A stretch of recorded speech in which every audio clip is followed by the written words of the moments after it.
Hi, everyone. How are you? Hope you are well. So, today we're going to talk about the housing market.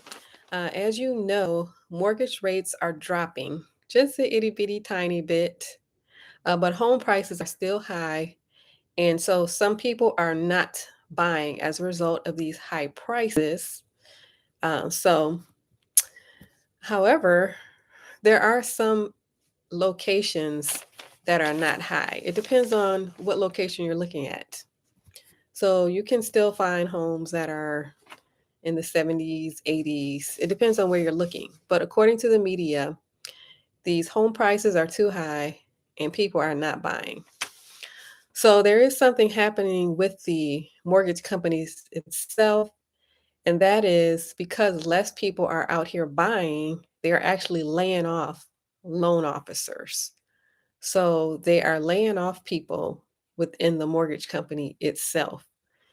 So I'm going to talk to you today about getting a loan for people who are trying to build up their rental portfolio. Now, of course, everyone is not interested in real estate, but if you are interested in real estate, I'm going to talk about credit and how that impacts your ability to get a loan. So, there are some credit repair companies out here, and I won't mention the name, but there is one in particular who gives out fake credit scores.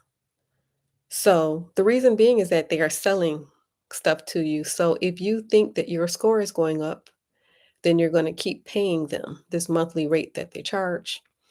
So the credit company score that they give you is vastly different from the score that the mortgage lender gives you.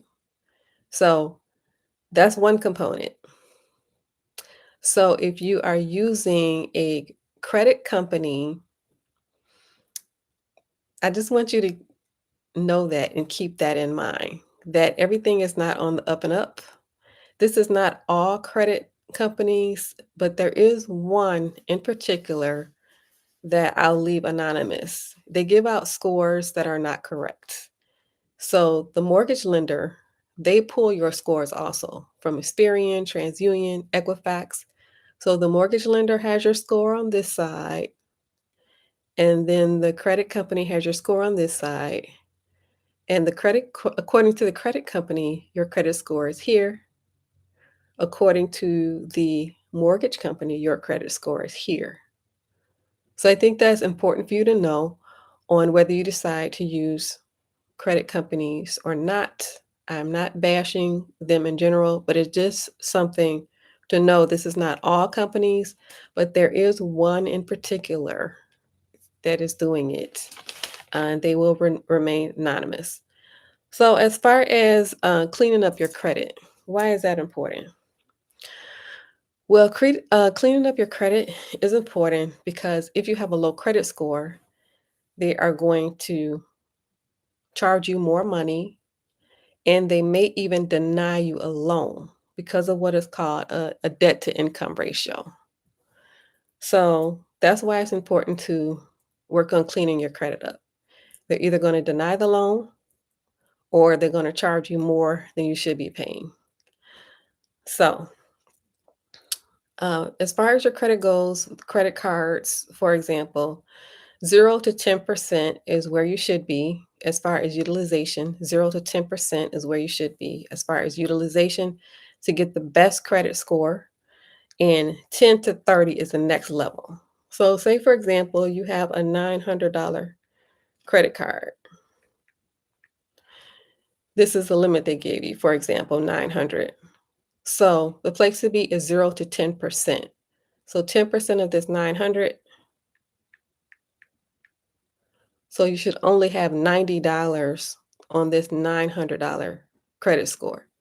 That is a 10% utilization ratio to get the best credit score. 0 to 10% is the best, and 10 to 30 is the next. So, say for example, you have a $5,000 credit card. This $5,000 credit card is maxed out, for example.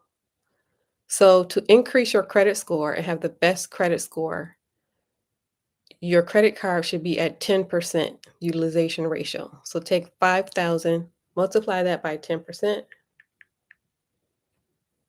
$500 is what you should be using, should be your balance on your $5,000 credit card. So 0 to 10% is where you should be to have the best utilization ratio and to get the best credit score. So if you have credit cards, paying them down to 10% balance is going to boost your credit score, giving you a less likely chance of them denying your loan or charging you thousands of dollars more than they should be charging you. So that is why it's important to get the credit cards down to 10%. Score 680 is needed to get a mortgage insurance. Score 680 is needed to get mortgage insurance. However, you don't necessarily need a high score in all situations. For example, if you are a first-time home buyer and you go through the program NACA, they don't care what your credit score is. They are there to help first-time home buyers. So it depends on what program you're going through. If you're going through a regular lender, 680 is what they're looking for in most instances. And then if you're going through first-time home buyer programs like NACA, they don't care what your credit score is. They're working with you, and their goal is to help you get your first home. So the mortgage lenders, they are capped at 3%. They can charge you 3% of the price of the home. Remember, they are lenders, and this is their business of lending. So their goal of lending is to make money off of you. So there's a law that was instituted that they cannot charge more than 3% of the total price. So say, for example, you're going for an $80,000 home.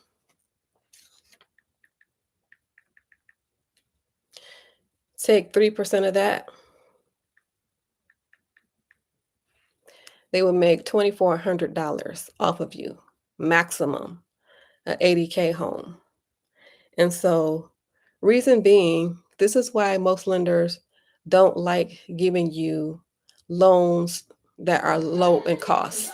They much prefer higher purchased loans. So say for example, something outrageous, 300,000. A $300,000 home, they can make 3% off of you, multiply that by 0.03. They can make $9,000 off of you. So $2,400 they make off of you with the 80K home, $9,000 they make off of you with a $300 home. So that is the reason why some lenders will try to push you to that prior higher price home.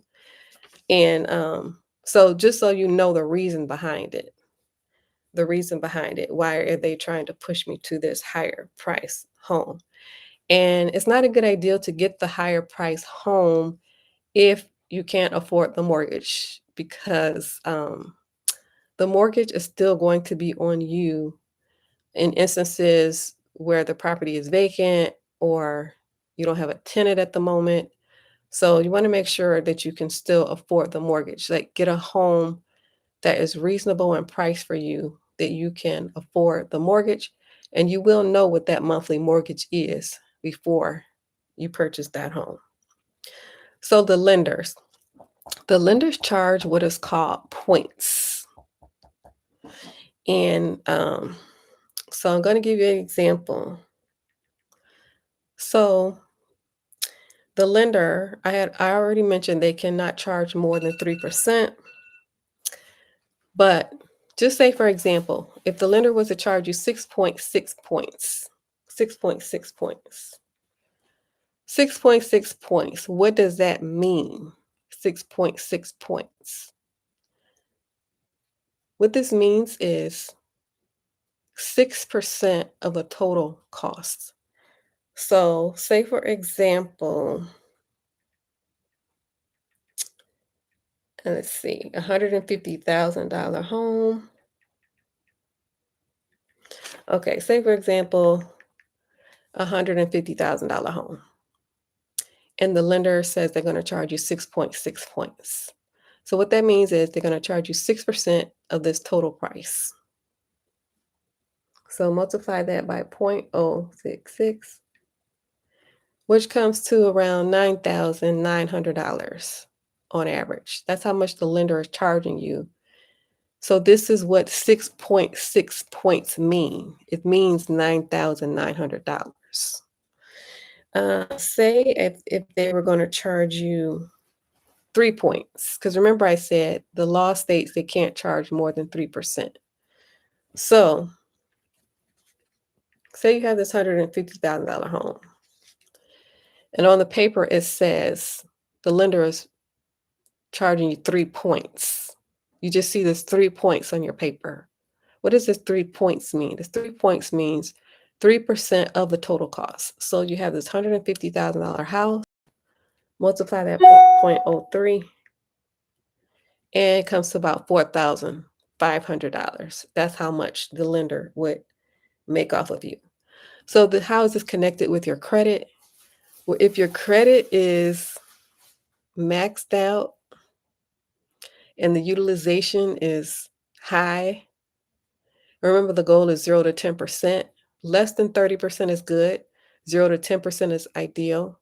But if your credit card is maxed out, is over this 30% utilization, is over this 10% utilization, that means they could charge you more points. So that's the relationship between credit cards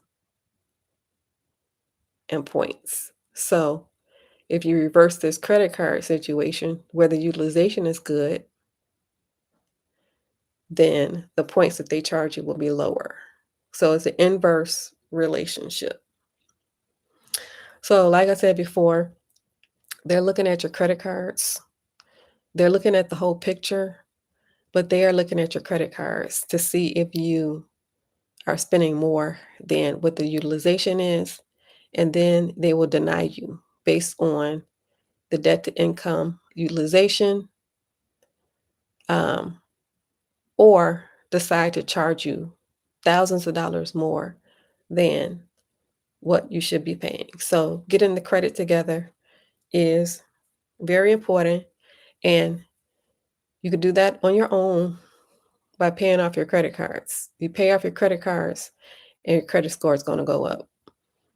Or you could use a credit company. However, just know that you're paying a company for something that you could do yourself. Plus, on top of that, the credit score is not even legit. And you'll be able to see that if you decide to go with a credit company and you ask for your score, get your score, and then you go to the lender and you ask for the score and you get the score. And you see that the two scores are vastly different. So this is how the credit card is related to whether you get a loan or not, or whether you pay thousands of dollars more or not.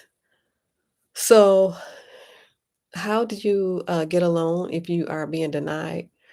Well, you could work on your credit, but you could also go to other places. Like the big banks is not where you want to go.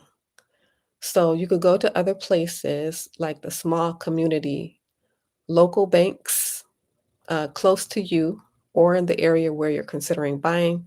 Go to the small local community banks or use an institution that has your best interests at heart. Perhaps an African American lender, um, or small community banks. There's also a loan called the debt to service DSCR loan. One of my guests mentioned it on the last interview. You could check that interview out. And then I will be interviewing more people for more options in the future. So just wanted to come in and um, just reiterate what is going on between the relationship between the high utilization maxing out your credit cards, and then going to get a loan and them telling you no. Of course, it depends on where you go also. I did interview a guy who he went to 19 lenders before he got a loan. So I thought that was interesting that you would even keep going and keep asking different people. He went to 19 lenders and he got a loan. So you can check out that interview also. All right. So keep going. Keep going, people. Don't give up. I know it's not easy, but if it was easy, everyone would be doing it.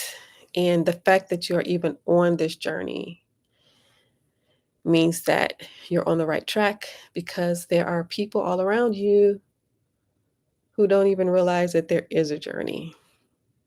All right. So keep going, guys. This is the Love and Money Show. If you like the show, please hit the like button. Please hit subscribe if you're not a subscriber. Hit the notification bell next to it so that you won't miss an episode. And then leave a comment. Leave a comment and let me know, where did you get the funding to build your real estate portfolio? Leave it in the comments so that other people can see it. Thank you for watching. Have a good rest of your nights. Bye for now.